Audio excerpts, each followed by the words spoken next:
ఎవరు అయ్యప్ప హరిహరసుతుడు ఎవరు అయ్యప్ప ఎవరు? హరుడికి పుట్టినటువంటి వాడే హరిహరుడు. ధర్మశాస్త్ర అంటారు స్వామివారిని. నిక్ నేమే అయ్యప్ప.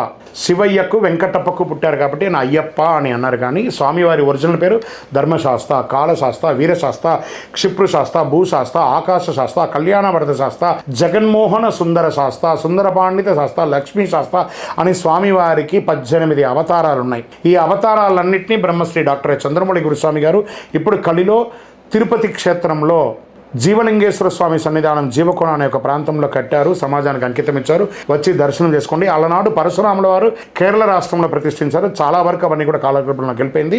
కొన్ని అవశేషాలు మిగిలినాయి. వాటన్నింటినీ తిరుపతిలో బ్రహ్మశ్రీ డాక్టర్ చంద్రమౌళి గురుస్వామి గారు నిర్మించారు. అయ్యకు అప్పకు పుట్టాడు కాబట్టి అయ్యప్ప. ఆయన పేరు శాస్త. శాస్త అంటే శాసించువారు.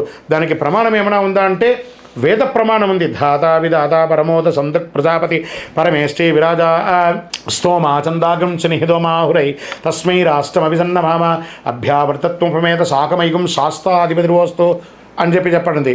మళ్ళీ కలిలో కూడా దీనికి ఏమైనా ప్రమాణం ఉందా అంటే భీష్ముల వారు ద్వాపరికరమై కలియుగం రాబోతుందంటే ఆయన నేను ఉత్తరాయణ కాలంలోనే చనిపోతాను అని చెప్పి భీష్ముల వారు అంబుసైన మీద పడుకొని ఉండగా విష్ణు సహస్రనామాన్ని సమాజానికి ఇచ్చారు. అందులో 22వ శ్లోకంలో 2వ పంక్తిలో ఏం చెప్పారు? అజో దుర్మర్శన శాస్త విశ్రుదాత్మా సురారిహ. ధర్మాన్ని శాసించడానికి పుట్టినటువంటి వాడు ధర్మశాస్త్ర ఈ కలిలో వస్తున్నాడు.